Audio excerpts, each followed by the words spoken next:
নমস্কার বন্ধুরা, শ্রাবণী রান্নাঘরে আপনাদের সবাইকে স্বাগত জানিয়ে আমি প্রতিদিনের মতো আবারও আজকের একটা রান্নার ভিডিও নিয়ে আপনাদের সামনে চলে এসেছি। আজকের আমি আপনাদের একটা healthy and tasty tiffin recipe বানিয়ে দেখাবো। আশা করি আপনাদের ভালো লাগবে। তার জন্য কিন্তু আমার পুরো ভিডিওটা আপনাদের দেখতে হবে। আর দেখা শুরু করার আগে একটা লাইক দেবেন, সুন্দর একটা কমেন্ট করবেন আর শেয়ার করতে ভুলবেন না। তাহলে চলুন আজকের আমি এই টিফিন রেসিপিটা কিভাবে বানিয়েছি সেটা আপনারা একবার দেখে নিন। রান্নাটা করার জন্য প্রথমে আমি এখানে দেখুন একটা বড় বাটি নিয়ে নিয়েছি। এইবারে বাটির মধ্যে দিয়ে দেব এখানে আটা। এখানে কিন্তু এই টিফিন রেসিপিটা হেলদি করার জন্য এখানে আটার ব্যবহার করেছি। আপনারা চাইলে কিন্তু আটার বদলে ময়দা দিয়েও করতে পারেন। দেখুন আমি এখানে এক বাটি আটা দিয়েছি। এইবার আমি এর মধ্যে দিয়ে দেব এখানে রেখেছি আমি আন্দাজ মতো নুন, আছে আমার অল্প সামান্য একটু হলুদের গুঁড়ো আর অল্প একটু লঙ্কার গুঁড়ো। এটা আমি এর মধ্যে দিয়ে দিলাম। দিয়ে এবার এটাকে খুব ভালোভাবে একটু মিশিয়ে দেব। এই শুকনো উপকরণগুলো কিন্তু খুব ভালোভাবে প্রথমে হাত দিয়ে মিশিয়ে নিতে হবে। আর আমি প্রতিদিনের মতো আপনাদের একটা কথাই বলবো যে প্লিজ আমার ভিডিওটা আপনারা টেনে টেনে দেখবেন না, পুরো ভিডিওটা দেখুন। আশা করি আপনাদের ভালো লাগবে। দেখুন এটা কিন্তু এইভাবে কথা বলতে বলতে হাত দিয়ে খুব ভালোভাবে মিশিয়ে নিয়েছি। এইবার আমি এর মধ্যে দিয়ে দেব হাফ চামচ পরিমাণের সাদা তেল। এখানে কিন্তু এই সাদা তেল অবশ্যই দেবেন, তাহলে টিফিন রেসিপিটা নরম হবে এবং খেতেও ভালো লাগবে। তেলটা দিয়ে খুব ভালোভাবে একটু মিশিয়ে দিতে হবে। তেল দিয়ে কিন্তু খুব ভালোভাবে একটু মিশিয়ে নিলাম। এইবার আমি এর মধ্যে দিয়ে দেব দেখুন পেঁয়াজ কুচি। এখানে কিন্তু একটা বড় সাইজের পেঁয়াজকে একদম মিহি করে, যতটা মিহি করা সম্ভব ততটা মিহি করে কিন্তু এখানে কুচি করে রেখেছি। সেই পেঁয়াজটা আমি এর মধ্যে দিয়ে দিচ্ছি। আর দেব আমি এখানে টমেটো কুচি। এখানে কিন্তু একটা ছোট সাইজের টমেটোকে একদম ছোট ছোট করে কুচি করে রেখেছি, সেই টমেটোটা আমি এর মধ্যে দিয়ে দিলাম। আর দেব আমি এখানে কাঁচা লঙ্কা কুচি। এখানে কিন্তু কতটা ঝাল খাবেন সেটা বুঝে কিন্তু এই কাঁচা লঙ্কা বা এখানে একটু গুঁড়ো লঙ্কাও দিয়েছি সেটা ব্যবহার করবেন। কাঁচা লঙ্কা কুচি দিয়ে দিলাম। দিয়ে এবার আমি এর মধ্যে দিয়ে দেব দেখুন এখানে দেব একটা ডিম। একটা ডিম কিন্তু এখানে দিয়ে দিতে হবে। দিয়ে এবার এটাকে খুব ভালোভাবে মিশিয়ে নেব। এখানে আপনারা অন্যান্য সবজিও দিতে পারেন, যেমন গাজর দিতে পারেন, ক্যাপসিকাম দিতে পারেন, বা এখানে চাইলে একটু ধনেপাতা কুচিও দিতে পারেন, তাতেও কিন্তু খেতে ভীষণই ভালো লাগে। মানে আপনারা এই শীতের যে সবজিগুলো দেওয়া যায় সেগুলো দিতে পারেন। ভীষণই হেলদি এবং টেস্টি একটা টিফিন রেসিপি। এইবারে এইটা কিন্তু আমি এখানে একটা ডিম ব্যবহার করেছি, আপনারা চাইলে দুটোও ডিম দিতে পারেন।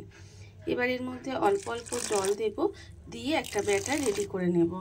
অল্প অল্প জল দিয়ে কিন্তু এই ব্যাটারটা তৈরি করে নিতে হবে।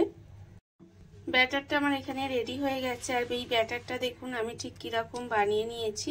ঠিক এইরকম একটা ব্যাটার কিন্তু রেডি করে নিতে হবে। আর এটা আমার রেডি করা হয়ে গেছে।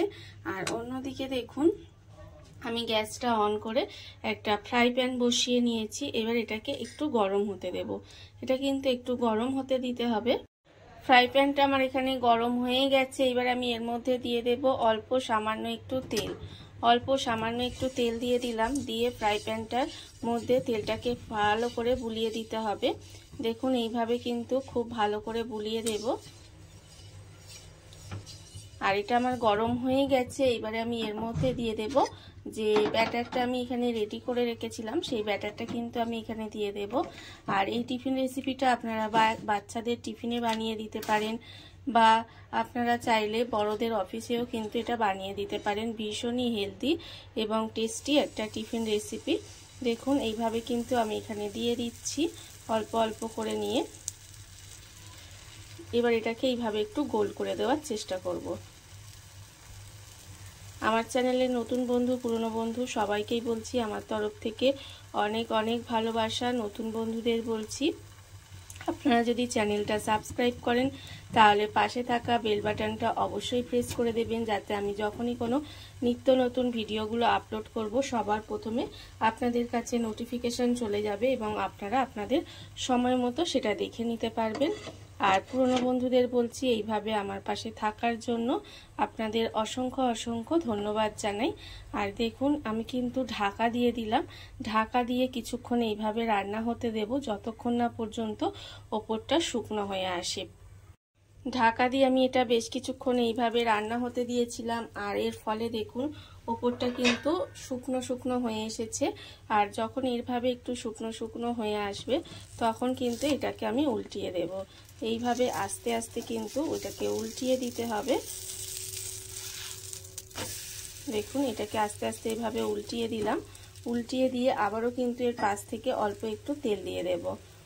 খুব বেশি তেল কিন্তু লাগে না, খুব অল্প সামান্য তেলে কিন্তু হয়ে যায়, আর খেতে কিন্তু ভীষণই ভালো লাগে। আর এটা ঢাকা দেওয়ার কোনো দরকার নেই, এইভাবে অন্য পিঠটা দেখবেন অল্প সামান্য একটু তেল দিলে খুব ভালোভাবে ভাজাটা হয়ে যাবে। এইভাবেই কিন্তু আমাকে একটু সময় নিয়ে এটা রেডি করে নিতে হবে, তাহলে দেখবেন একটা সুন্দর হেলদি এবং টেস্টি টিফিন রেসিপি কিন্তু তৈরি হয়ে যাবে, যেটা বাচ্চা থেকে বড় সবাই কিন্তু খেয়ে ভীষণই খুশি হবে। দেখুন এইভাবেই কিন্তু আমি এটাকে বানিয়ে নিচ্ছি। আর দেখুন এইভাবে গ্যাসটাকে কিন্তু আমি লোতে রেখে দিয়েছি, লোতে রেখে দিয়ে আমি কিন্তু আস্তে আস্তে টিফিন রেসিপিটা উল্টিয়ে পাল্টিয়ে বানিয়ে নিচ্ছি। টিফিন রেসিপিটা কিন্তু আমি এখানে উল্টিয়ে পাল্টে একটু ভেজে নিয়েছি, আর এটা কিন্তু আমার ভাজা হয়ে গেছে। দেখুন এটা কিন্তু এবার তুলে রেখে দেব, তুলে রেখে দিলাম। এইবারে আমি এই ফ্রাই প্যানের মধ্যে আবারও খুব সামান্য একটু তেল দিয়ে দেব।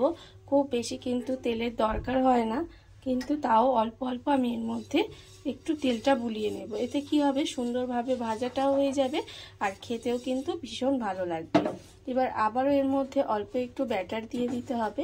অল্প একটু ব্যাটার দিয়ে আমি কিন্তু আবারও একটু গোল করে ঢাকা দিয়ে রান্না হতে দেব। আর এইভাবেই কিন্তু আমি সমস্তগুলো বানিয়ে নেব। দেখুন এইভাবেই কিন্তু সমস্ত টিফিন রেসিপিগুলো বানিয়ে নিতে হবে। আপনারা দেখবেন খুব কম সময়ে কিন্তু হয়ে যায়, আর খেতেও কিন্তু ভীষণই ভালো লাগে। দেখুন বন্ধুরা, বাড়িতে থাকা কত অল্প উপকরণে কত অল্প সময় কত সুন্দর একটা হেলদি এবং টেস্টি টিফিন রেসিপি তৈরি হয়ে গেছে, আপনারা দেখতেই পেলেন। আর এটা কিন্তু খেতে অসম্ভব সুন্দর হয়। এইভাবে আপনারাও একদিন হলেও বাড়িতে বানিয়ে দেখতে পারেন। আর এই ভিডিওটা যদি আপনাদের ভালো লেগে থাকে, আপনারা যদি ইউটিউব থেকে দেখে থাকেন, চ্যানেলটা সাবস্ক্রাইব করে নেওয়ার অনুরোধ রইল। তাহলে চলুন ভিডিওটা আমি এখানেই শেষ করছি। আপনারা সবাই ভালো থাকবেন, সুস্থ থাকবেন। আবারও হাজির হব নতুন কোনো রান্না নিয়ে।